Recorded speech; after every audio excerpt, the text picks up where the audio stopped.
She was complaining there was plastic in her soup and was offered a refund or another item, but she continued to be arrogant and then threw the soup in the cashier's face.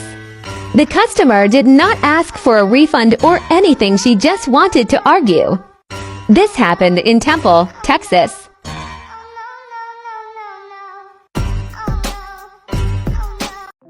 So I'm going to do the best I can to keep this video under 3 minutes so I do not have to make a part 2.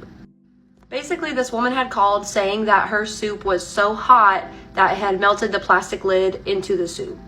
I told her I was so sorry, that was so embarrassing because that had never happened to us before. I, of course, was offering her refunds and trying to get her an alternate meal, a free meal, something. She did not want to hear it at all. All she wanted to do was yell and cuss, and she called me names and the kitchen staff names. I told her, ma'am, I can still help you. All I'm asking is that you do not yell and curse at me. And then she says, oh no, honey, you haven't heard attitude yet, and I will talk to you any which way I fucking want. I said, no ma'am, you will not, and I hung up the phone. A little while later, I get very busy with multiple customers. I'm checking out people that have to-go orders and people that are in the restaurant trying to check out and leave. The phone rings again and I answer it and I say, thank you for calling my job. Can you hold for just a moment, please? And she instantly says, no, I want to speak to a manager now and not the bitch that hung up on me. I said, yes, ma'am, I understand. I don't have anyone to pass the phone to right now. Can you please give me just a moment? The line just goes quiet, so I just put it on hold and put the phone down and continued what I was doing. It took me no more than 60 seconds to finish what I was doing and pick the phone back up, but by then she had already hung up. And then, as you saw, she had come into the restaurant.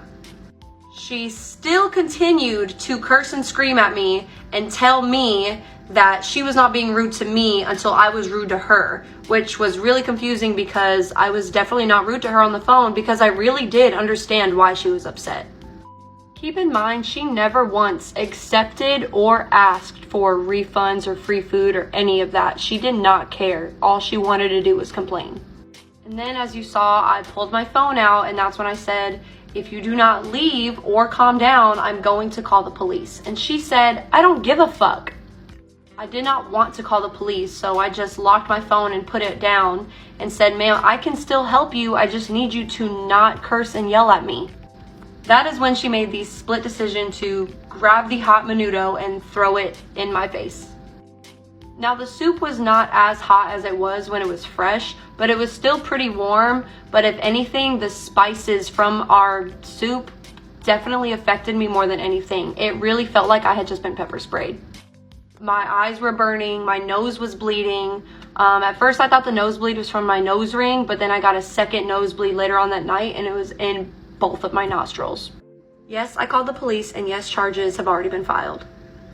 I really do appreciate all the love and support. Thank you guys so much. All I can ask now is that you refrain from threatening or harassing this woman because this is already being handled. Thank you guys.